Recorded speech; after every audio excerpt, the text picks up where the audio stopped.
Good morning and welcome to UU. Your spirit as you are able, as we sing our opening hymn, number 36 in the gray hymnal, When in Our Music, number 36.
Oh, good morning, everyone. Good morning, and welcome to UU Wellesley Hills. I am the Reverend Mark Roble, and I am the senior minister here. So nice once again to see all of your faces, no matter how you made it here. If you just rolled out of bed, maybe you got lost on the way to Roach Brothers. However you made it here, we're glad that you're here. We are an open and affirming congregation here at UU Wellesley Hills, so it doesn't matter to us what you look like. It doesn't matter to us how you dress or whom you love. It doesn't matter if you're gay or you're straight or you're bi or you're trans or you're any of the rainbow colors in between. It doesn't matter if you're a Christian or a Jew or a Muslim or an atheist or a humanist.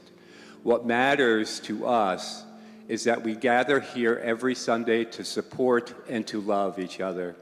Here at UU Wellesley Hills, our only creed is love and our religious practice is love. So regardless of where you are on your own personal spiritual journey, regardless of how you name or don't name the holy in your life, we are thrilled that you're here. So, welcome to UU Wellesley Hills, where we are joyfully called to worship this morning. Now, let's see, a show of hands. Is anyone here for the first time? I won't embarrass you. I just want to acknowledge. Welcome. Anyone else here for the first time? All right, so as we do every Sunday, let's turn towards our camera and wave to our online pew folks and say hello. And let's turn to each other and offer each other peace and goodwill.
guys have some talent in your midst. Huh?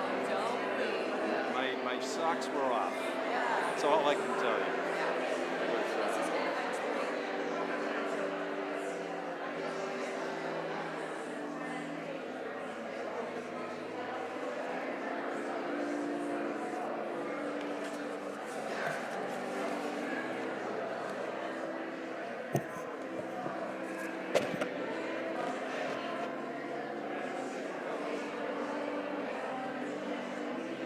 I told them they were.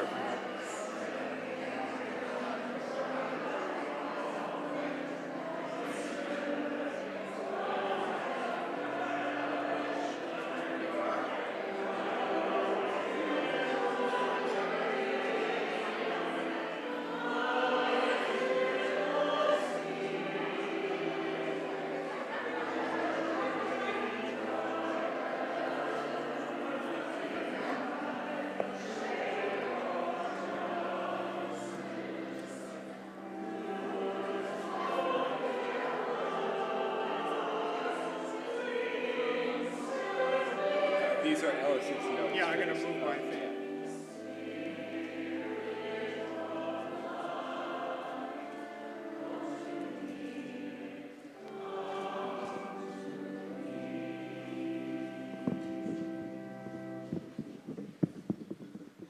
So I have a couple of announcements this morning. Remember, we have a congregational conversation today at noon after coffee hour. It will be here in the sanctuary, and Molly and the Safety Task Force will be discussing what they have been going through. This past Thursday, we had the Wellesley Police Department here, 2 police officers, doing sort of a short presentation about safety, about church safety and safety overall. One of the things that really struck me in the presentation was how many of us know where the doors are? What if you're down in the sharp room and there's a fire and you can't come up this way? Where are the doors?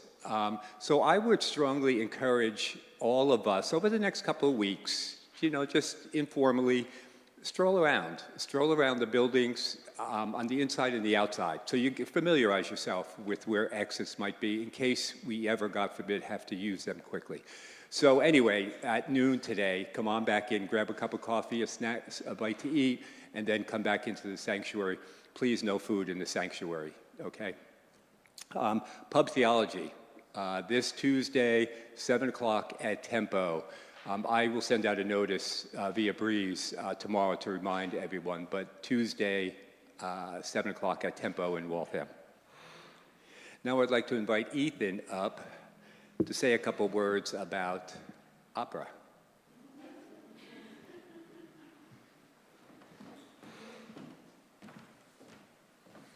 Hello. My name is Ethan Bremner, and I am one of your choir section leaders. And before I get into Opera Sunday and what it's about, I just want to note that because we are in the stewardship season, it is very important for me to point out that if it weren't for your stewardship to this church, I would not be here, and I want to thank you all for that. So what is Opera Sunday? Well, if you hang around a lot of deeply religious people, they'll say things like, I see God everywhere, And for me, I actually know what they're saying, but for me, it's I see Unitarian Universalism everywhere.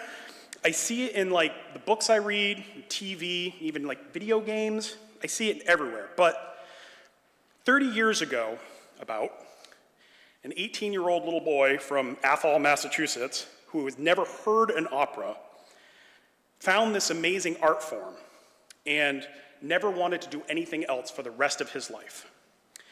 And so I have a long career now spanning something around 75 productions, and I see Unitarian Universalism all over opera. And I wanted to share that with you. So I selected 4 pieces which exemplify that. But first, going in order, I just want to say that the first piece selected was kind of an autobiographical indulgence. You see, I found myself as a Unitarian Universalist in the presence of 2 of my first and favorite church friends. Two women with whom I've laughed and cried and sang amazing music with, affirming the love that is the spirit of the UU Church.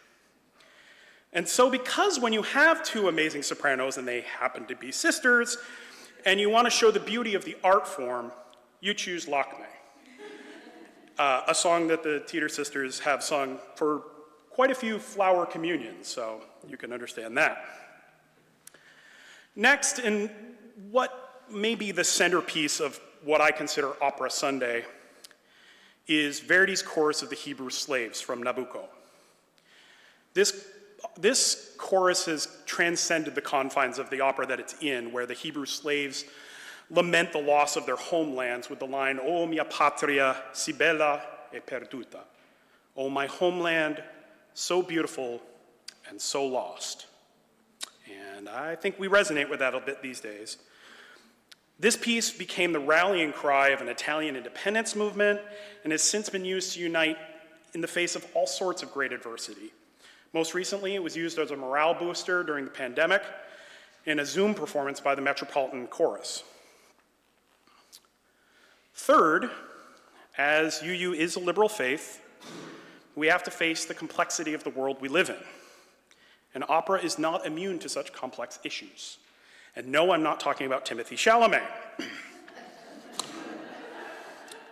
One of the most controversial operas that we have in our repertoire is Madame Butterfly. It is an extremely out-of-date story with some very questionable themes. And yet we are tasked with preserving the beauty of the core of the piece. And that beauty is, of course, the music. And fortunately, Puccini unknowingly gave us a moment in that opera of transcendent beauty in which we don't have to worry about the words because it is a humming chorus.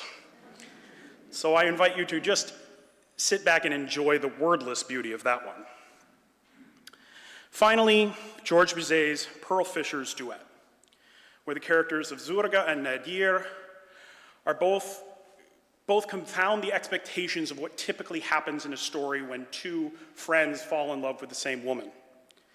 Instead of fighting, they assert their brotherhood and their friendship and affirm the inherent worth and dignity of each other and their friendship. And so I want to thank Mark for going along with my idea, and our fellow section leaders, Rebecca, Christy, Chris, Bailey, who is in all of our thoughts right now as she's taking care of her mother who just had surgery, and Bethany, who stepped in as a sub. And most importantly, I want to thank Susie and the UUSWH Choir, who have welcomed me as a friend and a community member, and who have embraced this wild idea of Opera Sunday and rolled with it. So, thank you.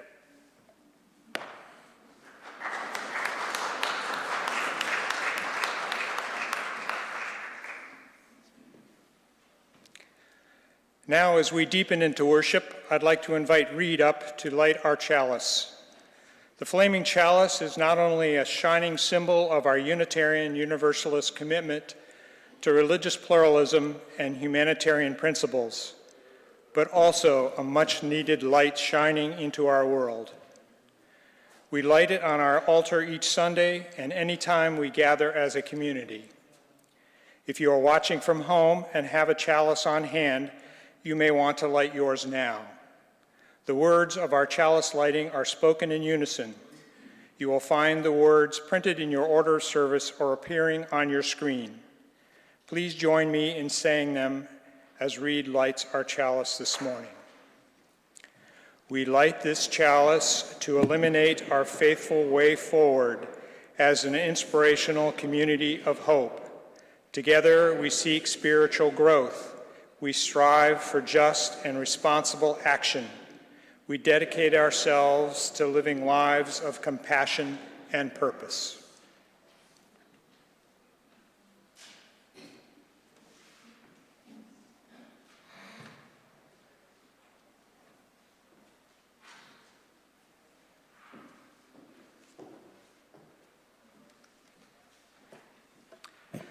Good morning. I'm Barbara, and I apologize for my voice this morning.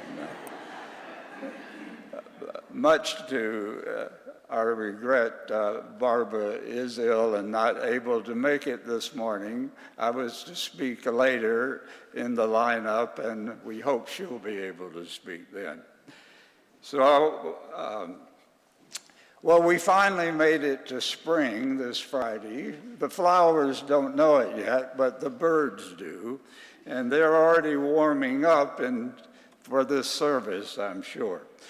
It reminds me of a wonderful story that the naturalist Lauren Isley tells of coming into the clearing in a forest just as an enormous raven was devouring a nest of baby birds. The anguished outcries of the tiny parents of the nestlings brought birds of half a dozen varieties to the scene. Of course, the smaller birds were helpless to attack the raven, who sat there hovering over the scene as the bird of death, having gulped down the nestlings and now wetting his beak on a dead branch. But the other birds all joined with the parents in crying out in some instinctive common misery and protest against the violation. But then, says Isley, the sighing died. It was then I saw the judgment of life against death. I will never see it again so forcefully presented.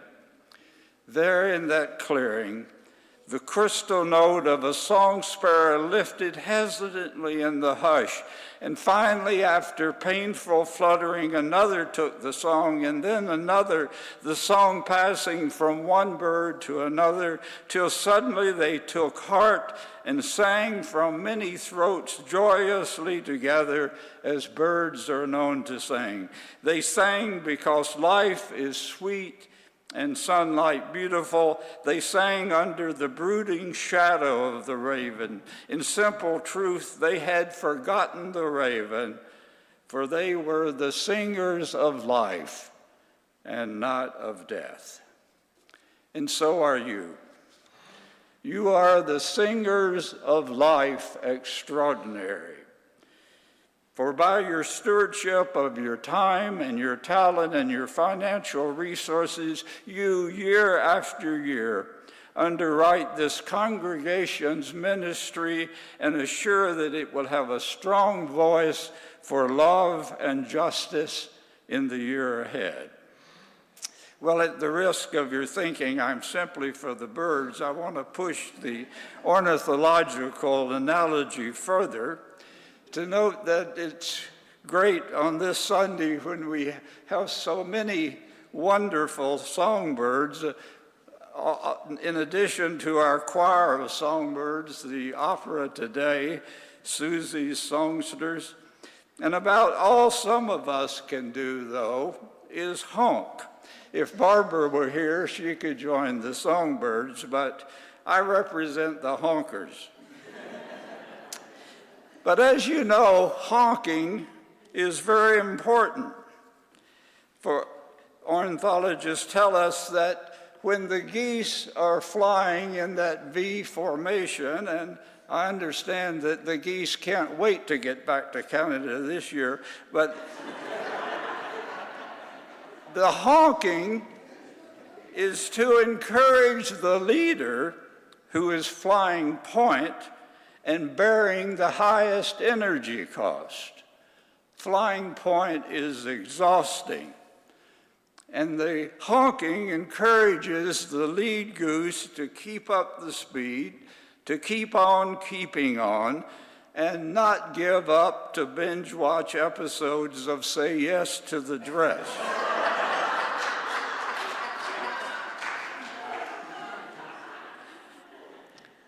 We all know how fortunate we are to have Reverend Mark flying lead for our congregation as we celebrate so many signs of new life in our midst. On Easter, we will welcome 6 new members into our fellowship, folks who are already enriching our life together in so many ways. And even as we celebrate these new members, we will also celebrate a new spirit in all of us, a spirit of enthusiasm and optimism, compassion, and yes, joy. And as one who has considerable experience in flying point for a congregation, I can assure you that it is empowering when you are appreciated and compensated appropriately. So this stewardship time invites us to take a serious look at our giving to support this beloved community. And for some of us, it will be to increase our pledge by the 4% that the Stewardship Committee suggests. For others of us, it might be to look deeper at our pledge and see if it's an accurate reflection of our dedication to this faith community, to ask, am I doing my part? And on behalf of the committee, I would invite you to do that this week, if you don't mind. Sometimes people try to compete to be the last person to send in their pledge. So we hope that you might give us a little encouragement. The reality is that most of us come to church initially for what we can get from the experience, from what we can get out of it. A set of values for our children, more meaningful and deeper relationships, music that speaks to our soul, or maybe something from a sermon that just helps to get us through the next week. Yes, you come to church for a variety of reasons, but I believe those of us who remain with the church for the long haul do so primarily for what we can give to and through the church. I know you do. That giving takes place in so many different ways by you singers of life, and we thank you for it.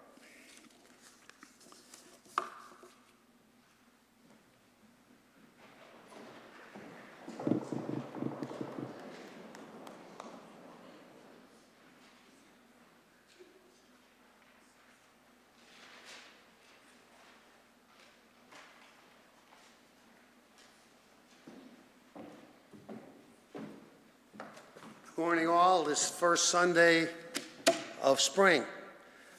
I have to mention, my daughter, well, before we moved out, was trying to persuade us to come out to Massachusetts. Winters are mild. It's very in the balmy 60s and 70s, and there's sunshine. So needless to say, she's out of the will, but we're here. But we're still here.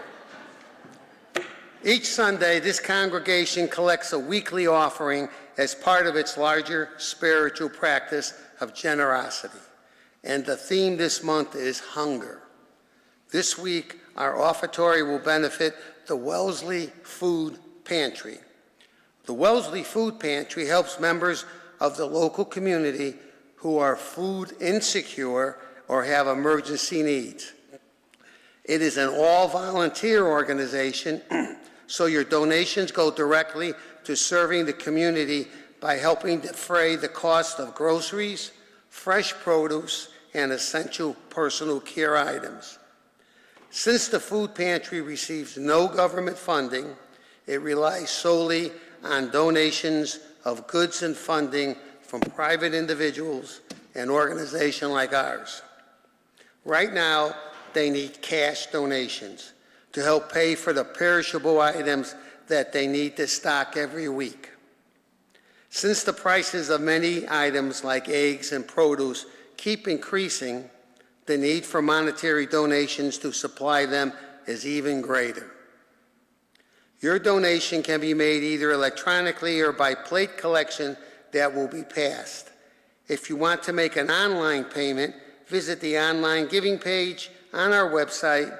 Once there, be sure that plate collection is selected from the drop-down menu, And if you write a check, please remember to put Wellesley Food Pantry on the memo line. Please be generous in your support for this organization, providing supplemental and emergency food assistance to our Wellesley neighbors in need.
We open our circle of care and concern this morning with these words from Rebecca Savage. Spirit of life, eternal beloved of mystery and grace, receive our prayer. We come before that which is greater than ourselves in gratitude for the fullness of our lives, for the anguish and grief that informs our mission to side with love again and again, for the suffering and the disenfranchisement of our people that foment our passion for justice and wholeness, for complex lives, for hard lives, for real lives, full and overwhelmed lives, we give thanks for the blessings that we have been given.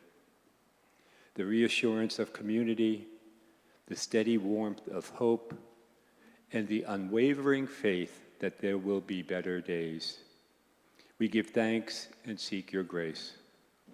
Spirit of love, come alongside with all the holy nudges that we need, so we may live in such a way that we celebrate all the blessings that we have been given, so we may be the blessings in the world. Now I'd like to take a moment to reflect on these words in silence.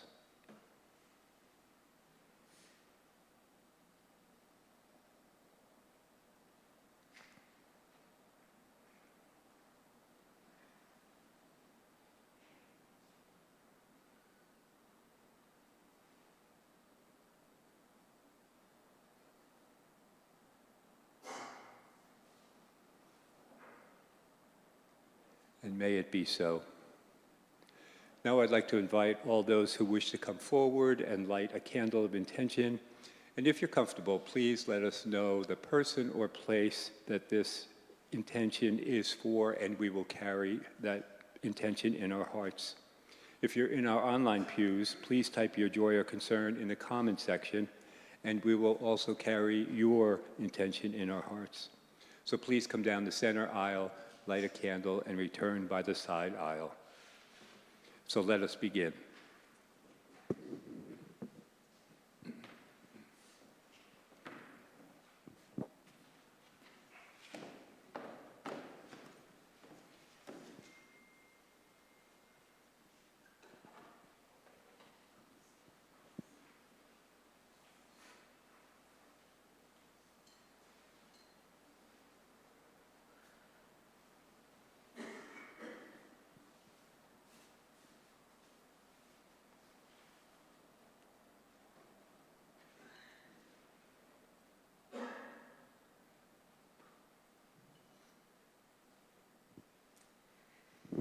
This candle is for my Nana, Mary Spielman, my last remaining grandparent, who unfortunately passed yesterday morning.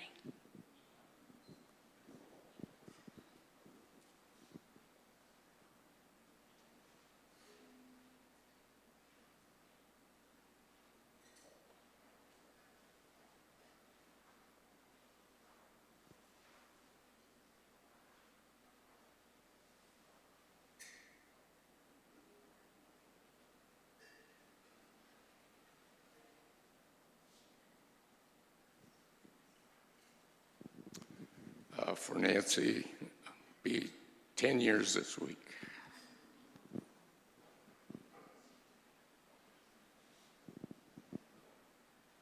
For my brother.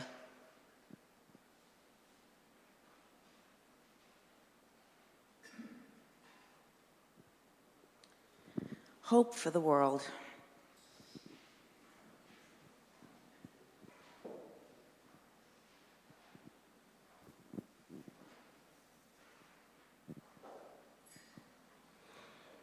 We honor all of these intentions in this community this morning, but alongside these we know are certain joys and sorrows that remain private this hour.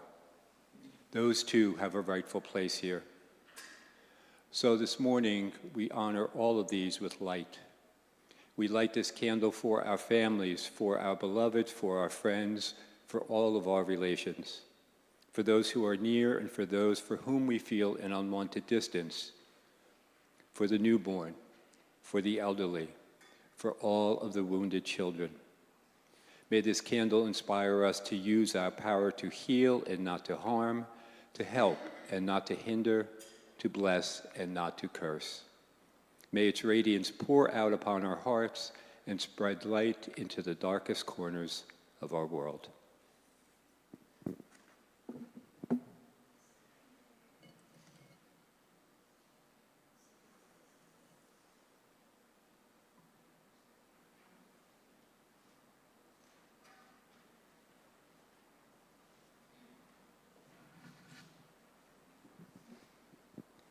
Now please join in singing Comfort Me, number 1002 in the Teal hymnal, number 1002, and we will sing the first verse.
The reading this morning is Good Neighbors by Christine Slocum.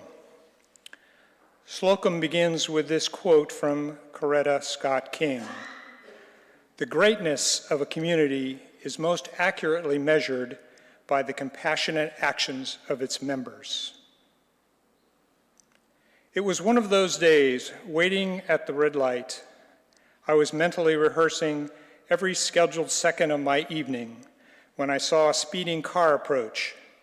It crashed into the car in front of me, bounced into another car whose airbags deployed, and at the same high rate of speed, disappeared into the distance. I knew all my plans were going out the window. When I stopped to check on the driver that hit the hit car, I found I wasn't alone. Other witnesses had pulled over. They too wanted to help.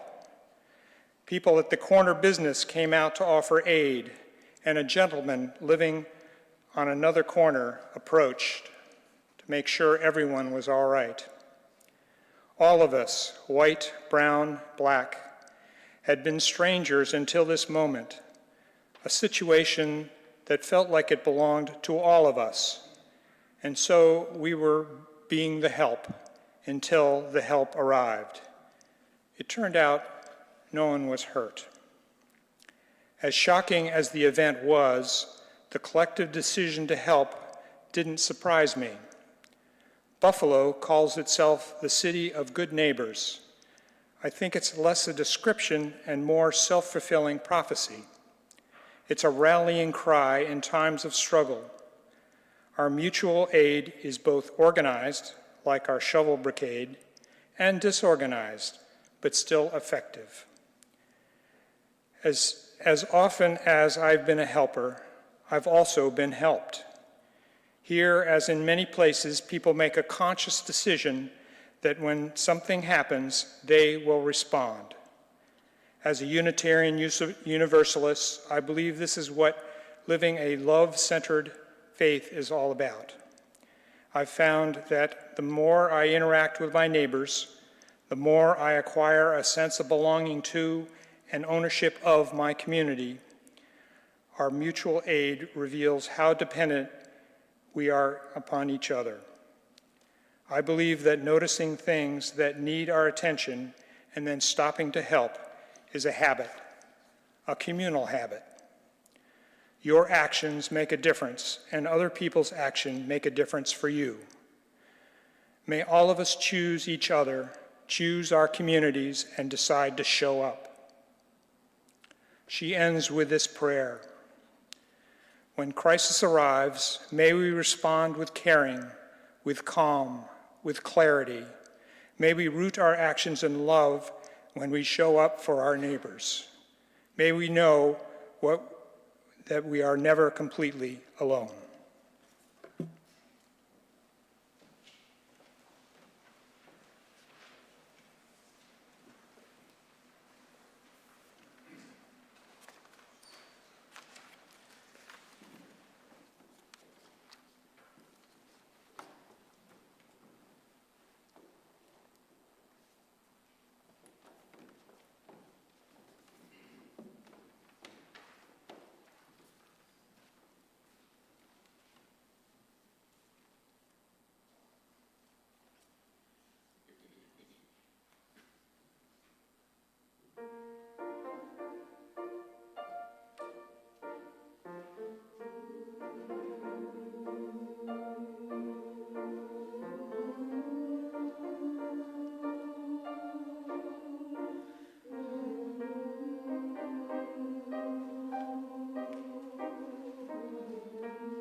Thank you, choir. All right, now, tell the truth. How many of you went home last Sunday and at some point during the week watched an episode of Say Yes to the Dress? Raise your hands. Come on, I know there was a bunch of you. Thanks for the reminder, Alice. That was actually very funny. So when I was growing up in a small bedroom community in New Jersey, we knew every single one of our neighbors around us. Across the street was the old cranky Mrs. Klaus. Don't let your wiffle ball get into her yard and she'll run out the door and snatch it from you. Directly across the street were the Sestaros. Right next to them were the Davits. A few houses up the street were the Lisks, and they must have been rich because they had a built-in swimming pool. Next to them were the Tiernans, a family of 7. All of us kids played together, rode our bikes through each other's yards, and occasionally fought together. During the summer, we were allowed to stay outside until the street lights came on. And God forbid a neighbor parent caught you doing something you shouldn't have been doing. Not only would your parents know about it in a New York minute, but you might get punished twice. Once by the neighbor, and certainly again when you got home. It was a typical blue-collar neighborhood. Parents working very hard to raise their kids, put food on the table, and a roof over their heads. But it was a neighborhood, a real honest-to-goodness neighborhood. would imagine that many of you could tell similar stories, different locations, different demographics, but similar stories. Although at a young age, I would not have been able to articulate love thy neighbor as a theme or a culture, but I clearly remember what it felt like to be held and watched over by so many. My goodness, how things have changed today. Many of us can live in the same place for 10 years and not know who lives next to us. A pleasant nod when pulling out of the driveway, or a short wave when someone across the street is coming out their front door, but very little in the way of real connection and relationships. Last Sunday, John Collier shared an article with me from the Sunday Times. It was an opinion piece by Thomas Friedman titled, "Why Minnesota Matters More Than Iran for America's Future."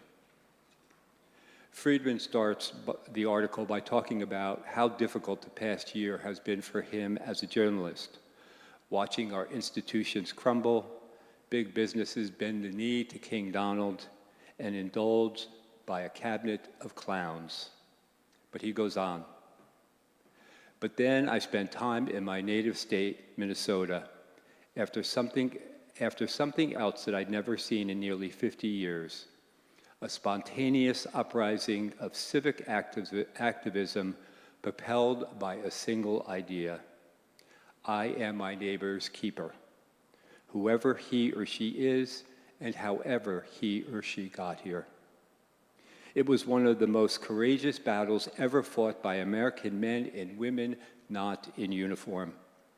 It was led by moms ready to donate their breast milk to strangers and dads ready to drive someone else's kids to school because the parents, terrified of ICE agents, were afraid to go outdoors.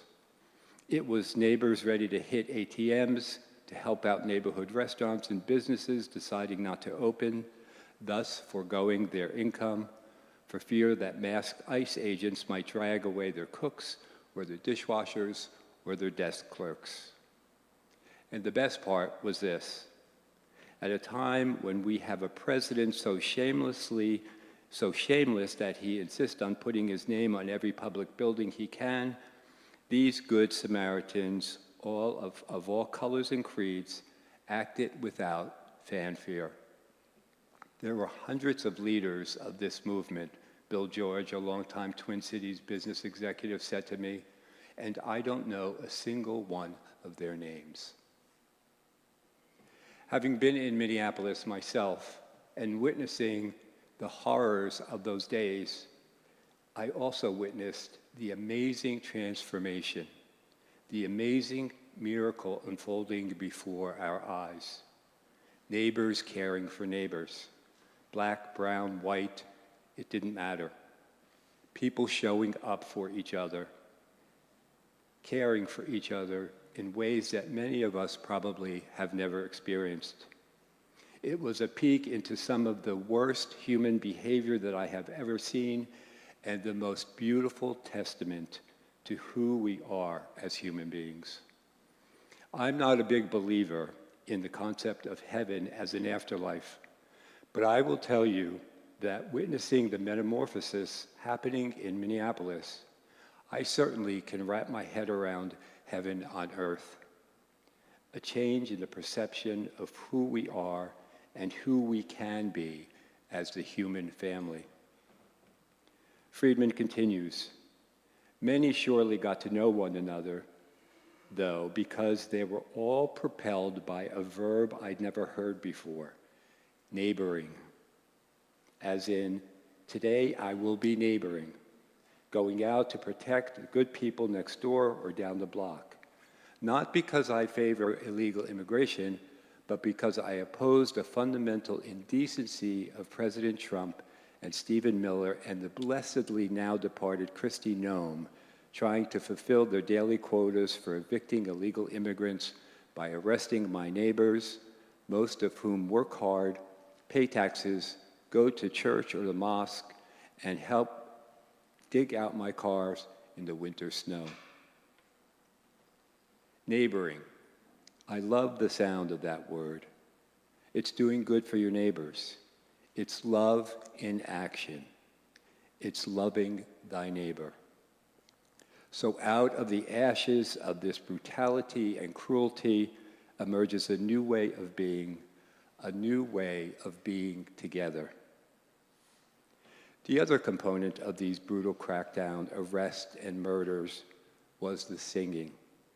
Thousands and thousands of people flowing like water down the main thoroughfares, singing resistance songs.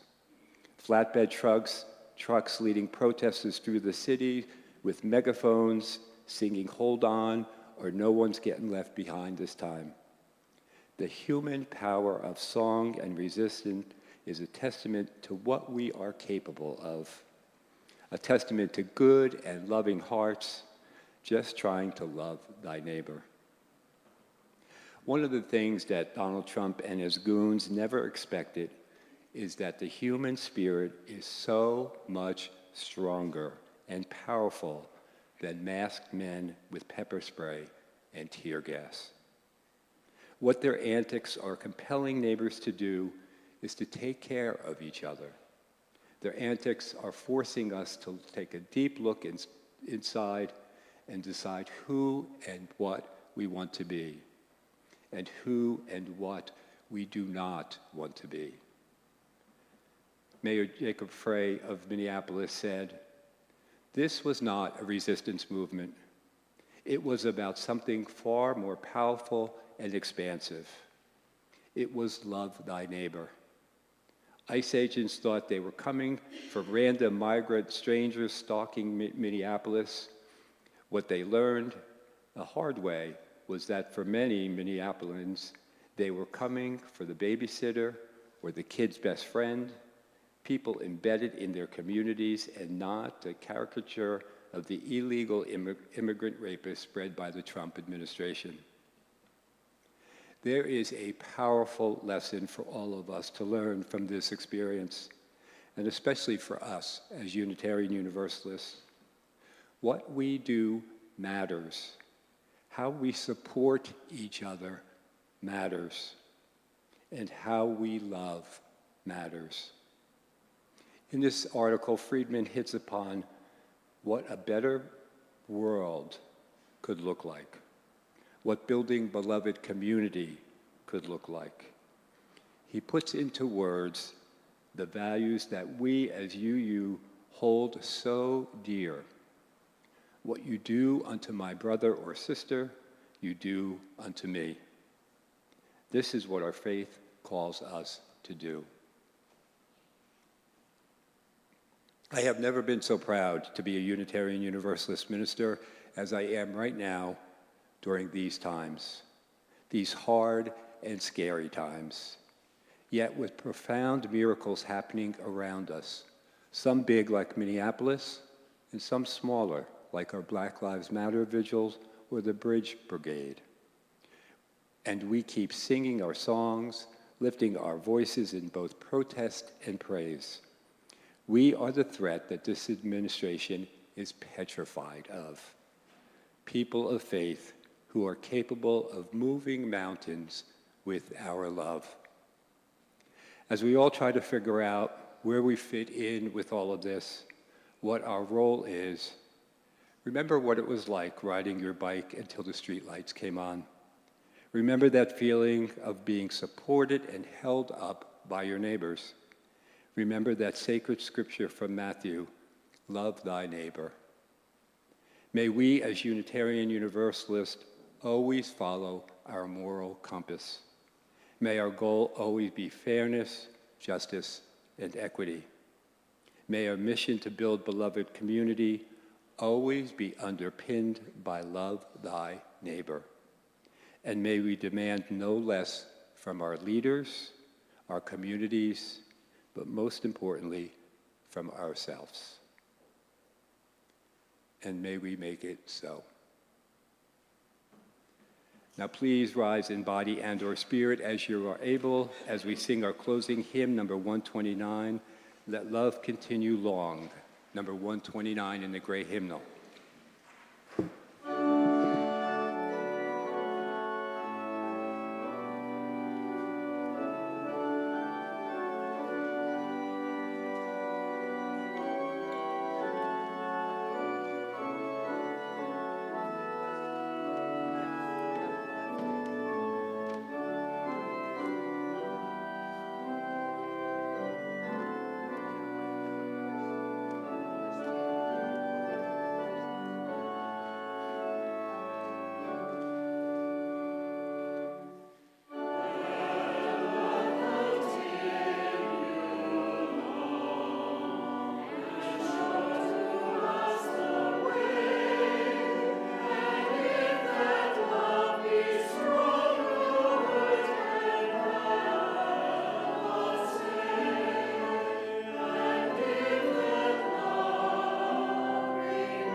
Now, as our celebration is concluding this morning, we extinguish our chalice.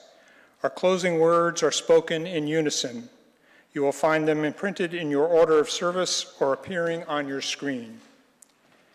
Extinguishing this flame, which has burned bright in our midst, we revere what has been kindled within each one of us: warmth and community, a light of truth, a perpetual spark of hope. Love is the spirit of this congregation. May the songs we sing celebrate this love. May the lives we lead embody this spirit, and may we always love our neighbors as ourselves. Our service has ended. May you go forth in peace and love and return again with great joy.